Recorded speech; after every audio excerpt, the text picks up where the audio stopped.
Good. So I know you've been in a series called Thankfulness, and I thought it was powerful last week's message about David and worship. Really, really tremendous. So I thought I'd connect in some way with it, and hopefully stay in the spirit of where we've been this season. So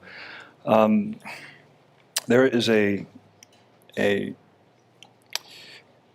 there's something that is written in the New Testament. It's found in Romans in chapter 8, verse 28. And it's something that is familiar to many. And I've read it for a long time. But in October of last year, I was convicted because I recognized I don't believe fully what it says. You may, and so if you do, great. But for me, it is an ongoing work in progress. So it's found in Romans 8:28. And it's right there on the screen. It says, and we know. That's important. Paul, in writing this letter, says, there's something we know. And I think that's really important because what follows makes sense only if we know what it is he knows. And he says, we know that God causes all things, not some things, all things to work together for good to those who love God, to those who are called according to his purpose. So when we look at that, a few things to highlight. God is both relational and missional. He says, we know that God causes all things to work together for good to those who love God. The loving God is the relational aspect of God. And to those who are called according to his purpose. Purpose speaks to the missional aspect of God. God is both relational and missional. Some of us in this room, our orientation is probably more relational than missional and vice versa. How many of you, like me, are more relationally oriented than you are missionally oriented? There are a few of us, right? How many are more missionally oriented than you are relational? Both are good, and it can be points of tension because you're trying to get the other person to agree with you. But it's like a walk. You step relationally, you step missionally, and it becomes this thing called how we do life. And so both are good. But he says this, though, and we know that God causes all things to work together for good. Now, last October, I read this convicted. What do I mean convicted? Challenged in my way of thinking of what I will now call my previous concept of what this means. I was challenged by God. He said, you believe that some things work together for good, but not all things. And just nod if you are in agreement with, yeah, that might be my position as well, or previously, or who knows where you may be in this. But I believe that some things, not all things. In other words, there are these things that work together for good, but not those things. Give some examples. These things, a promotion on the job, acceptance into the university of your choice. The woman you proposed to said yes.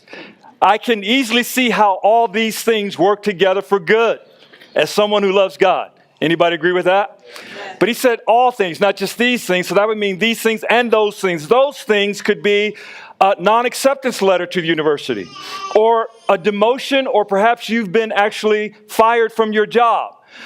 We usually don't have the same response with those things as we do these things, even though the word says all things work together for good. Are you with me? Those things, a miscarriage, and you were believing God that we were going to conceive and give birth to a child, and it's painful. So how is it that all things work together for good to those who love God? How many would say, now that you mention it, I realize I believe some things work together for good. I'm really not convinced that all things, right? And it's okay to be honest in church, in a school, right? It's good to be that. We've been honest in church, in movie theaters and hotels, and don't sit here and lie in a school, right? So all things, and when I say convicted, I'm talking about wrestling with God. How on earth does this work for good? I can't see it. I can't feel it. And we sang a song, even when I can't see it, when I can't feel it, he's still working. How is this then working for good? Yeah. I need help there. Now, to add to that, Paul then says this in 1 Thessalonians 5:18 about what to do with regard to all things. He says, in everything, give Thanks. And this whole series is about thankfulness, thanksgiving. He says in everything. He doesn't say in this or that, these or those, but in everything give thanks. I don't know about you. I'm still learning to give thanks in everything.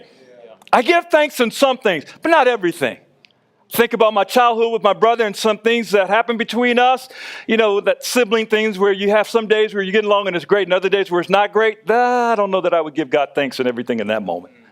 So he says, why? For this is God's will for you in Christ Jesus.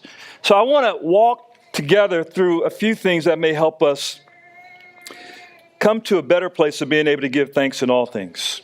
And understanding that all things really do work together for good. And what does that look like? So Luke chapter 22, verses 28 through 30. Luke chapter 22, verses 28 through 30. But you are those who have continued with me in my trials. And I bestow upon you a kingdom, just as my Father bestowed one upon me, that you may eat and drink at my table in my kingdom and sit on thrones, judging the 12 tribes of Israel. Really important. Jesus is speaking to those who are believers, they're followers, they're his disciples.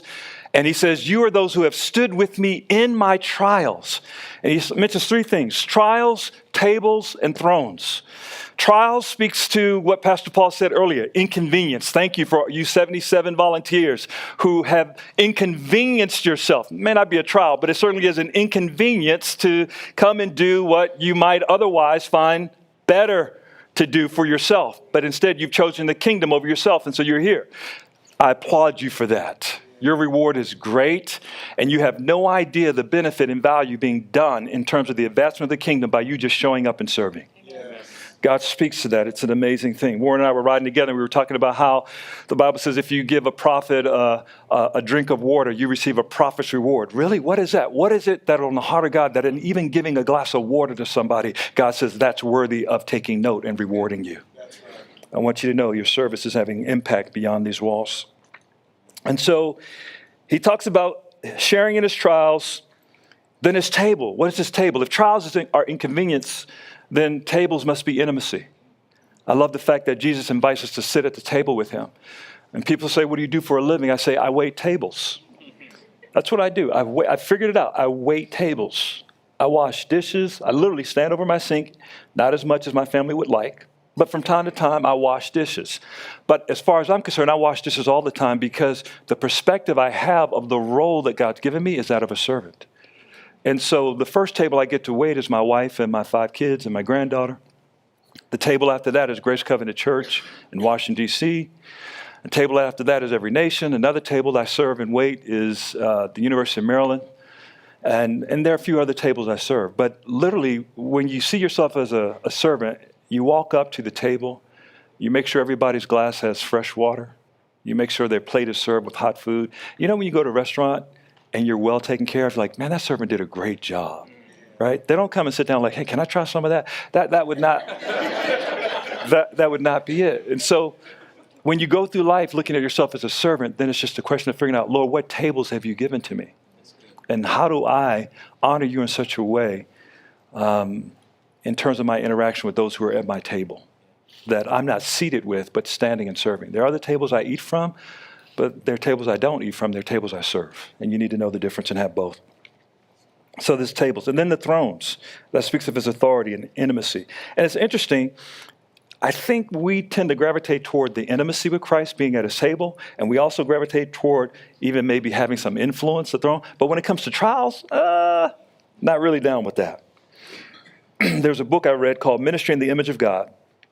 And the point of it was the ministry of Jesus to the Father through the Holy Spirit for the sake of the church and the world. That it's really not our ministry, it's his ministry. It's the ministry of Jesus. It's to the Father, and it's for the sake of the church and the world. So when we do ministry, it's never our ministry. It's always his ministry. And we're simply entering into the ministry of Jesus. And our ministry is ultimately to the Father. This is why you see Jesus engaged in ministry. And though there could be 35 people who need to be healed, he only touched 2. Why? Because he wasn't driven primarily by the need in front of him, but by his service and his heart toward the Father. Whoever you're healing today, that's who I'm on point with. And that's why you never get burned out. because he's not driven by something external. He's driven by the Holy Spirit internally living it. That's a hard lesson to learn. So this is all part of this. And my whole point is in bringing all that out is to bring you to this moment. That our trials, which are very personal, how many of you have experienced some trials in your life that have been fairly difficult? Yeah. Has it ever occurred to you? I know it hasn't to me often. That my trials really, though they're personal, they're not merely just my trials. That perhaps God is privileging me to share in his trials. And if I have the perspective that the trials I'm going through are not just my own, but they're his, so that I might know fellowship with him in a deeper way, then that changes perspective and moves the needle toward me being able to give thanks in everything. Not for it, but in it because he's with me. Amen? So here's an example. Everybody look at your neighbor and say, get ready. Here it comes. This one's for me and you. Luke 22, verse 31 and 32. And the Lord said to Simon, Simon, Simon, indeed Satan has asked for you, that he might sift you as wheat. But I've prayed for you that your faith should not fail. And when you have returned to me, strengthen your brethren. Wow. Like, wow. Right? Why wow? First of all, who wants their name mentioned in the same breath as Satan? At no time should your name and his name appear in the same sentence for any reason at all. But here's Jesus speaking to him, say, Simon, Simon, listen. Satan has demanded permission to sift you like wheat. Now, before he says anything else, if you're Simon, you're thinking, I'm good, I'm with you. He's demanded permission. You got me. I'm with you. I gave up everything to follow you. You told him, hey, you can't have them, right? No. I've prayed for you. Why is this a matter of prayer? Who needs to pray about this? You're the Messiah. Remember that confession I said? You're the Son of the living God. Listen, the oceans obey you. All you have to do is say to Satan, step back. So I don't understand why you're praying. I've prayed for you. Well, what have you prayed? That your faith would not fail. Lord, I'm still waiting to hear the part about permission denied. I'll keep listening. I've prayed for you that your faith would not fail. What? No, Lord. See, this is what it means to really be in relationship with Jesus. There are moments in relationship with him, and I love what Pastor Paul said in May of last year. He said, we are inextricably tied. And it didn't start with us, it started with him. Once you become inextricably tied to Christ and then to one another, you find yourself in places that if you had known before, you might have said, not sure if I want to go with you. Not sure. Planted a church 20 years ago, and at one point I'm like, you didn't tell me all this. Wow. I pray for you that your faith would not fail. That my faith would not fail. Come on, Jesus, really? Yeah. And that when you return, don't miss this part. And when you return, sometimes we can only hear the part to us that's so overwhelming that we mute the other part. And when you return, he can't even imagine a return because he can't imagine the permission being given. And when you return, strengthen your brothers. If I'm Simon Peter, I don't know how he reacted, but Donnell Jones would just lose it. No! When those Charlie Brown Uggs, when he kicks the ball and Lucy pulls it. No, that's not fair. It's not fair. I gave up my business. I could be, dude, what? Come on. What benefit does it serve to give him permission to sift me like wheat? And remember, part of the story here is that Simon is affirming his allegiance to Jesus, said, I will never, ever deny you, even if everybody else falls away. I got your back. If necessary, I'll even die with you. I love the progression in his life because if we go to the beginning, when he has this confession that Jesus is Lord, and he's like going to follow him, Jesus says, now that you know who I am, let me tell you who you are. And here's the mission. That's the relational part. Here's the missional part. I'm actually going to suffer. Yeah, I'm going to be given over to the leaders. I'm going to suffer. I'm going to be killed. And then 3 days later, I'll be run. And Peter says, no, ain't nobody dying. He's moved from no one's dying to now I'm willing to die. Wow. Let's not miss the progression. But there's still more. You never arrive. Now he's saying, I'll die with you. He says, Peter, will you? You're going to deny me 3 times. No, I won't. No, I won't. I will not. You ever find yourself in a place like that? What doesn't he understand in this moment that we need to understand, which leads back to how we give thanks? I didn't understand this. When God is permitting, and I use that word, italics, bold, underline. When God is permitting the enemy access to Simon, at the very moment, he is privileging him to share in his trials. It's simultaneous. The permitting of Satan is simultaneously the privileging of Simon to share in the trials. It's a privilege. See, when you share, I'm just going to go, look, where I grew up, there's a phrase we use. It's 2 words. When you go through something that somebody else goes through and you both have a shared experience, you go, feel me? You can't say feel me unless you've walked through it. Jesus is giving you the opportunity so he can say, feel me? These are my trials. We don't have time this morning, but if we were to go back, when Jesus was baptized, what a moment. Clouds breaking open, sky open, voice heard from heaven, Spirit of God coming down, descending, resting on him. This is my son whom I love, who I'm well pleased.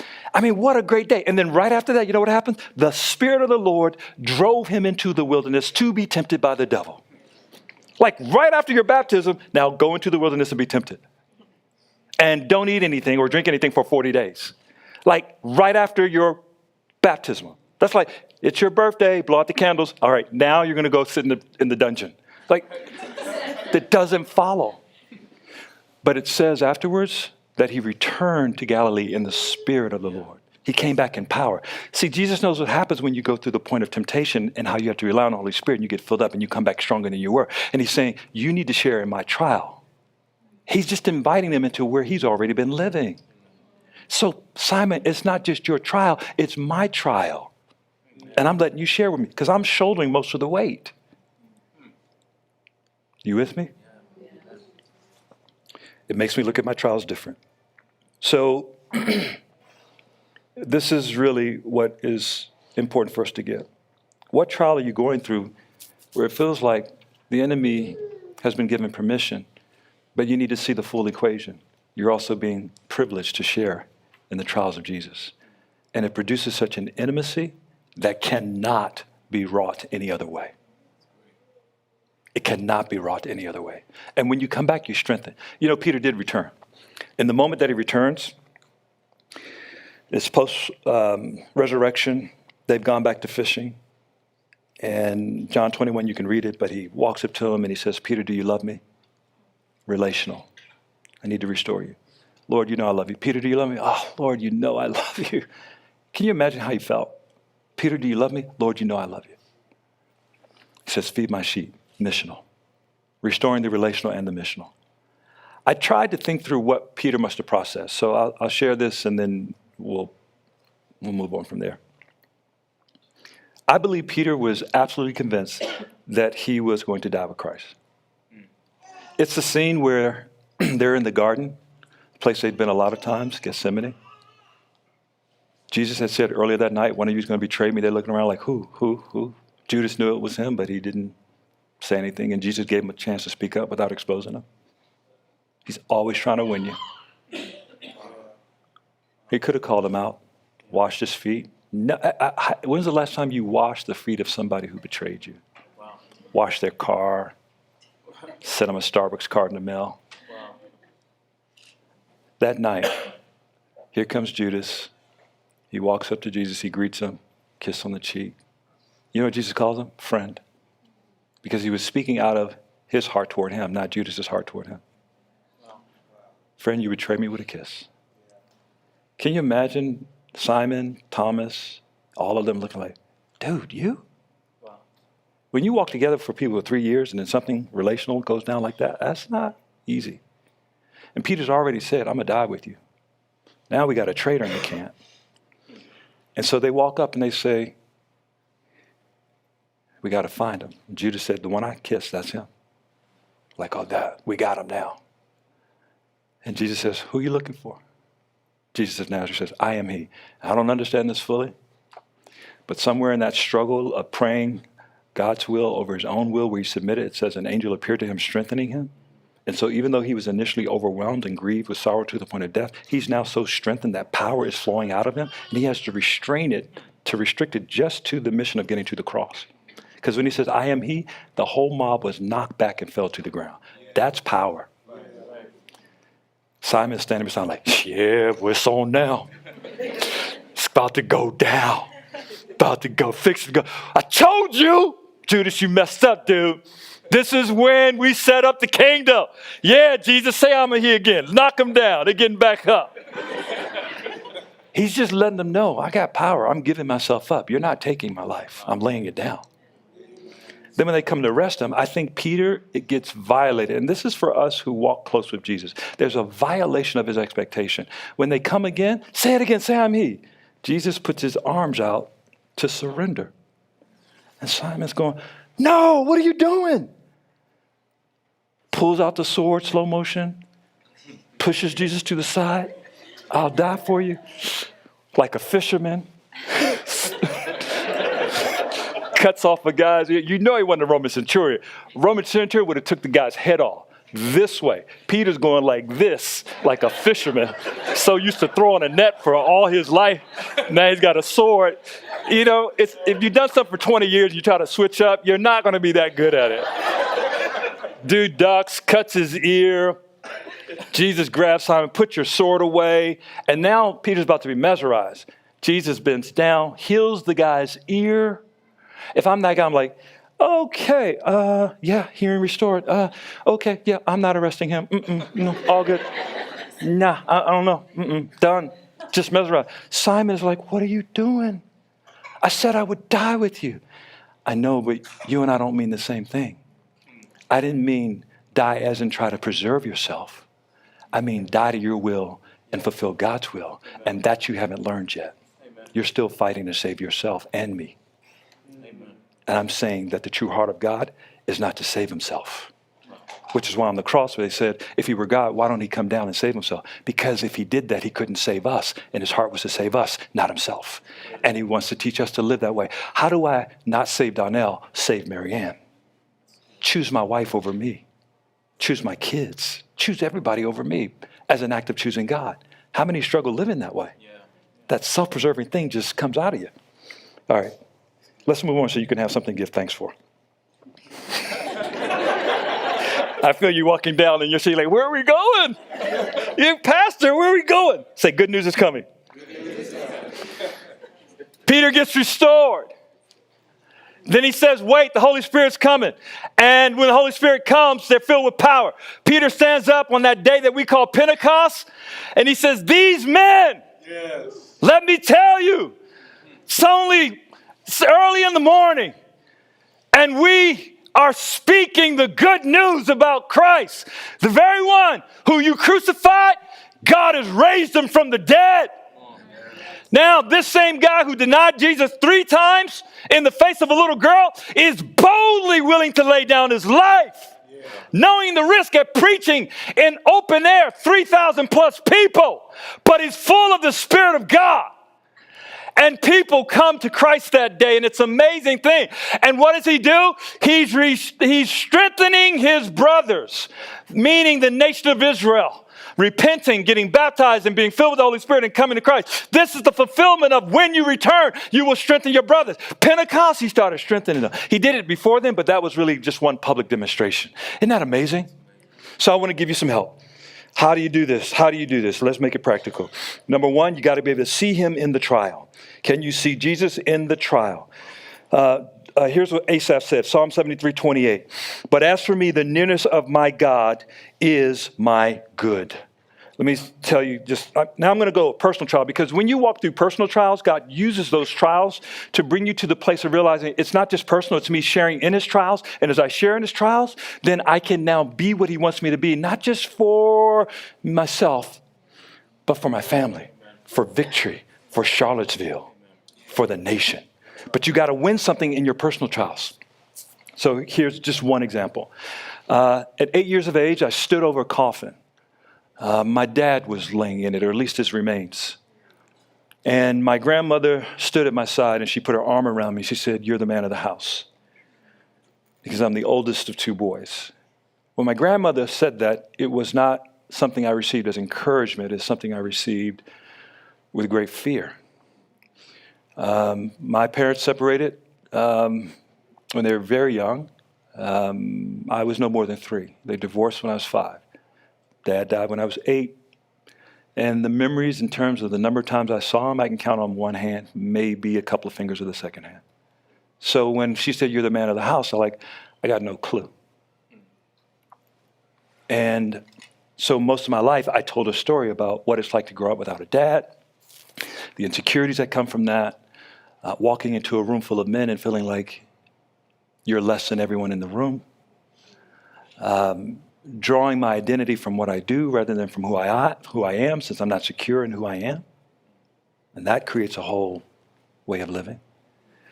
And so I had all these excuses for why I couldn't become whatever I was supposed to become as a man, because Dad wasn't there. As you mature, God helps you not assign blame to others for where you are in life. And that happened probably in my early 20s, where I forgave Dad. And God did some amazing healing in my heart. But a few years ago, he helped me say, I need to take you back to that instance. When you stood over the coffin and you saw your dad lying there and everyone in the room crying and how sad it was, the one person you failed to see in the room was me. And because you don't see me in your trials, but always think of trials as when God is absent, you don't view me as you ought to. Have you ever had a moment where you go, where was God? He was there in it before you got there. He was in it before you got there. When Joseph in the Bible is sitting in prison, Jesus was there before Joseph got there. And so you start to realize, wait a minute. He said, yeah, I was at the funeral, Donnell, and I was providing comfort. When your grandmother stood, and I didn't know this, before my dad died, and the circumstances of his death were rather tragic, but before my dad died, he had given his heart to Jesus, and I didn't know that. He had been involved in a drug lifestyle, and he was being drawn back into it, and he stood his ground at the loss of his own life. I never knew that about him. I found that out years later. And so what he would have loved to be able to transfer to me as his son, he didn't have the opportunity, but God wanted to make sure there was at least some connection. He had my grandmother say, you're now the man of the house. And something about what happened at the end of my dad's life would somehow translate into what would be in my life for years to come. But I never made that connection because I couldn't even see that Jesus was in the middle of the trial.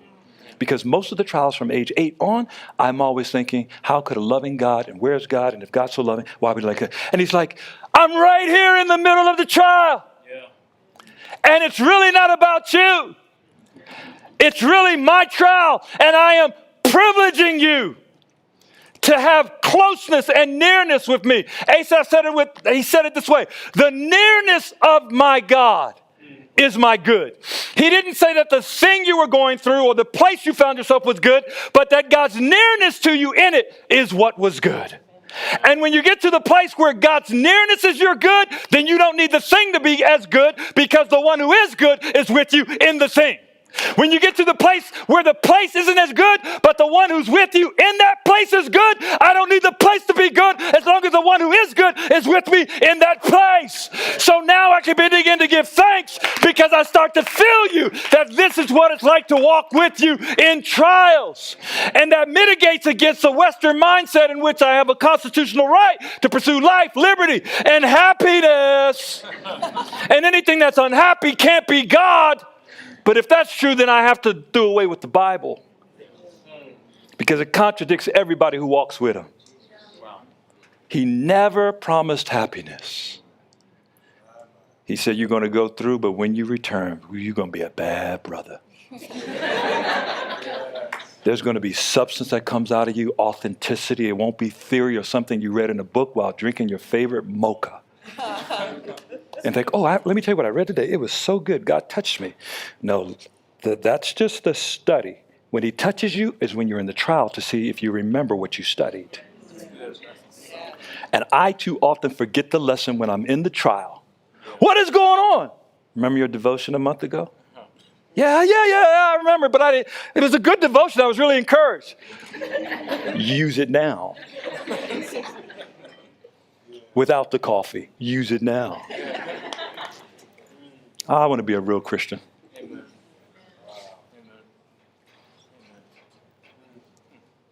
I want to look at Jesus and at least once be able to go, I feel you. Thank you for putting me in this yoke with you. It's the safest place there is. Losing my life for you. Lord, I give thanks for the trial. I give thank you. I thank you. I give thanks to you in the trial. Did I want the trial? No, you didn't even want it. You said, Father, if possible, let it pass from me. But if not, your will, not mine. And I thank you, God, that you actually, in the trial, allow us to become people who have a choice between our will and your will. And the real temptation isn't what we're going through. It's whether we will save our life or lose it for your sake, like you did for us.